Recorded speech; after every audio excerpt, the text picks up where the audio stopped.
kita anaghị ekwu abịa na Lagos kita anaghị ekwu onye ọbụla na-ekwu gbo ndị Igbo enwere vidio na-akpagharị ugbu a bụ ebe gosiri na enwere ọba ndị Yoruba n'Enugu steeti.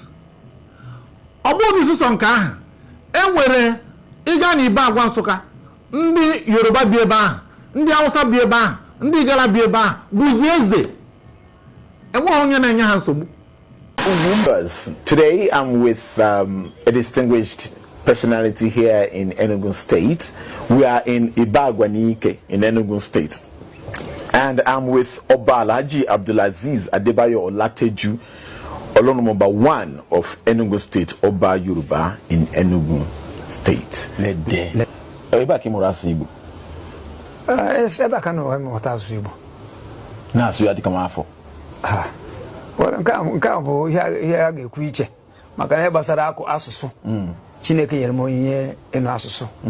O nyere m ntị ịnụ asụsụ, ghọtakwa asụsụ.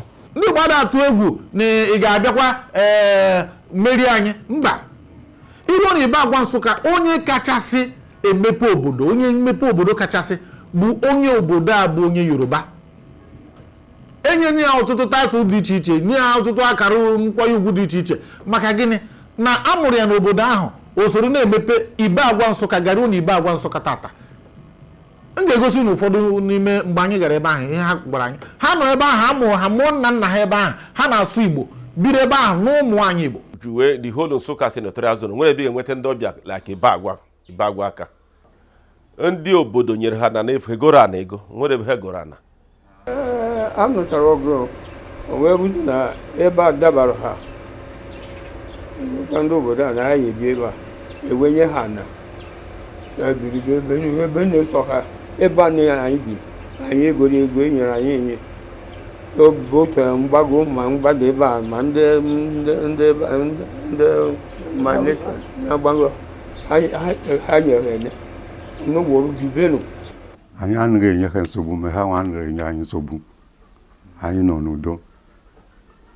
Ebe ahụ mosque ọ bụ ha nwe ebe ahụ egori ego. Ọ bụ nna ndị a ya nwa bidoro foundation ebe ahụ but ha dịrọzi na ọ ga-abụ ndị a bụ lebe buti dadi seriki ha nere enye anyị nsogbu. Obodo a nabatara anyị nwa nabata ha wee nọ n'udo na-anụ ndị obodo a amụrụ anyị nwa ebido anyị nwa obodo na-ede ebe a kịta ụfọdụ n'ime anyị